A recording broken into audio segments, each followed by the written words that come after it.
Genetic mutation আমাদের ডিএনএর ছোট ভুল বড় প্রভাব। গত ভিডিওতে আমরা জেনেছি জেনেটিক মিউটেশন ক্যান্সারের জন্য দায়ী।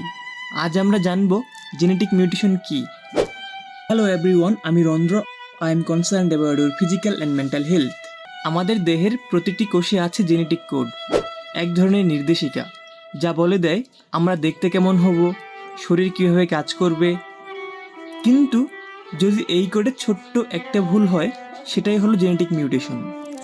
জেনেটিক মিউটেশন কি? জেনেটিক মিউটেশন হচ্ছে ডিএনএর কোডে হঠাৎ করে ঘটে যাওয়া পরিবর্তন। এটি হতে পারে একটি বেস পেয়ার পরিবর্তন, অতিরিক্ত কিছু যোগ হওয়া বা কিছু অংশ হারিয়ে যাওয়া। মিউটেশন কিভাবে ঘটে? মিউটেশন হতে পারে প্রাকৃতিকভাবে, যেমন কোষ বিভাজনের সময় ভুল হলে, আবার বাইরের কারণেও হতে পারে, যেমন অতিরিক্ত ইউভি রশ্মি, কেমিক্যাল বা ভাইরাসের আক্রমণে। সব মিউটেশন কি ক্ষতিকর? না, সব মিউটেশন ক্ষতিকর নয়। কিছু মিউটেশন শরীরের জন্য ক্ষতিকর নয়, কিছু উপকারীও হতে পারে, যেমন বিবর্তনের জন্য দরকারি।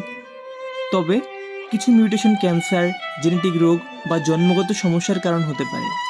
মিউটেশন আবিষ্কার ও নিয়ন্ত্রণ। বিজ্ঞানীরা আজ মিউটেশন শনাক্ত করতে পারে জেনেটিক টেস্টিংয়ের মাধ্যমে। জিন থেরাপি, CRISPR এর মতো প্রযুক্তি ভবিষ্যতে ক্ষতিকর মিউটেশন ঠেকাতে সহায়ক হতে পারে। একটি ছোট্ট মিউটেশন বদলে দিতে পারে জীবনের ধারা।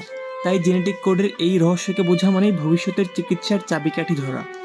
সুস্থ থাকুন, সচেতন থাকুন। ধন্যবাদ।